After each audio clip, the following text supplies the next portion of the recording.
आप सभी जानते हैं नीट के एग्ज़ाम के लिए एनसीईआरटी पढ़ना बहुत ज़रूरी होता है और आप सभी पूरे साल एनसीईआरटी पढ़ते भी हैं, लेकिन एनसीईआरटी में कुछ पॉइंट्स ऐसे दिए हैं जिनमें से हर साल नीट के एग्ज़ाम में क्वेश्चन पूछे जाते हैं और कई बार वो पॉइंट्स हमसे मिस हो जाते हैं। इसलिए ये सभी पॉइंट्स आपको जानना बहुत ज़रूरी है। इसलिए हम एक सीरीज़ स्टार्ट कर रहे हैं जिसमें हम एनसीईआरटी के ऐसे पॉइंट लेंगे जिनमें से हर साल क्वेश्चन पूछे जाते हैं। इससे आपका रिवीजन भी हो जाएगा। तो हम स्टार्ट कर रहे हैं आज की पहली वीडियो एनसीईआरटी इंपॉर्टेंट की। तो पहला पॉइंट है यहाँ पे गुड ओजोन। गुड ओजोन किसे कहते हैं? Ozone found in the upper part of the atmosphere, यानी कि एटमॉस्फेयर के अपर पार्ट में पाई जाने वाली ओजोन को गुड ओजोन कहते हैं और ये पाई जाती है स्ट्रेटोस्फेयर में।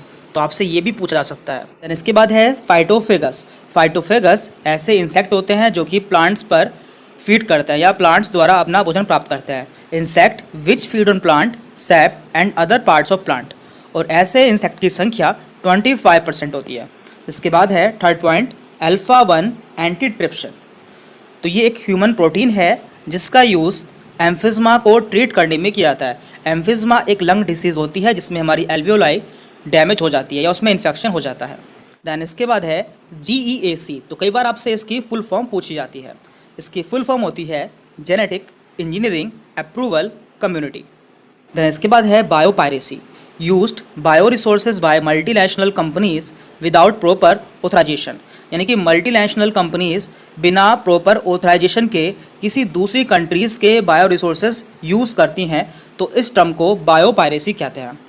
इसके बाद है जीन थेरेपी।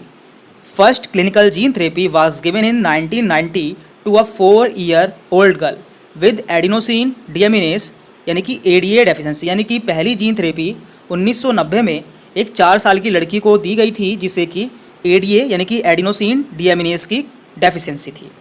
इसके बाद है माइक्रो इंजेक्शन।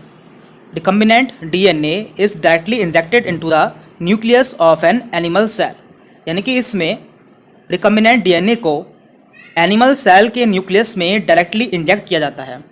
देन इसके बाद है PCR। तो आपसे इसकी फुल फॉर्म पूछी जाती है। इसकी फुल फॉर्म होती है पॉलीमरेज चेन रिएक्शन। देन इसके बाद है लैब LAB। तो इसकी फुल फॉर्म होती है lactic acid bacteria and grow in milk and convert it to curd, यानी कि लैब यानी कि लैक्टिक एसिड बैक्टीरिया मिल्क में ग्रो करते हैं और उसे ये दही में कन्वर्ट कर देते हैं। इसके बाद है श्रियूस। ये फर्स्ट मैमल्स थे और इनके फोसिल्स बहुत ही छोटे आकार के थे। Their fossils are small sized. Then इसके बाद है lactational amenorrhoea, absence of menstruation. तो ऐसा पार्टूशन यानी कि चाइल्ड बर्थ के बाद होता है। यह वह समय होता है जिस समय की मेंस्ट्रुएशन साइकिल अब्सेंट रहती है। इसके बाद है ZIFT।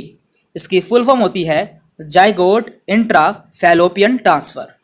Then GIFT। इसकी फुल फॉर्म होती है gamete intra fallopian transfer. LH surge, rapid secretion of LH leading to its maximum level during the mid cycle called LH surge. तो आप जानते हैं मेंस्ट्रुअल साइकिल 28 डेज की होती है और इसके मिड में यानी कि 14 डे पर LH का यानी कि ल्यूटिनाइजिंग हार्मोन का सिक्रेशन बहुत ज़्यादा बढ़ जाता है और उसी समय ओवुलेशन होता है और इसी को LH सर्ज कहा जाता है। इसके बाद है pollen grain represent the male gametophyte, यानी कि पोलन ग्रेन मेल गैमेटोफाइट को रिप्रेजेंट करते हैं। इसके बाद है sporopollenin, outer exine part of pollen grains, यानी कि पोलन ग्रेन के आउटर पार्ट को स्पोरोपोलेनिन कहते हैं और ये फोसिल्स के रूप में वेल प्रिजर्व्ड रहते हैं, यानी कि ये जल्दी से डैमेज नहीं होते हैं। इसके बाद है true fruits. Fruit develop from ovary, ovary से बनने वाले फ्रूट को ट्रू फ्रूट कहते हैं। एंड इसके बाद है false fruit. Fruit develop from thalamus, यानी कि ऐसे फ्रूट जो कि थैलेमस से बनते हैं उन्हें फॉल्स फ्रूट कहते हैं और इसका एग्जाम्पल है स्ट्रॉबेरी एंड एप्पल। तो इस वीडियो में हमने एनसीईआरटी के कुछ इंपॉर्टेंट पॉइंट्स देखे हैं जिनमें से अक्सर क्वेश्चन पूछे जाते हैं, इसलिए आपको ये सभी पॉइंट्स याद होने चाहिए और इससे अगली वीडियो में हम इसी तरह के कुछ और पॉइंट्स देखेंगे। Thank you very much.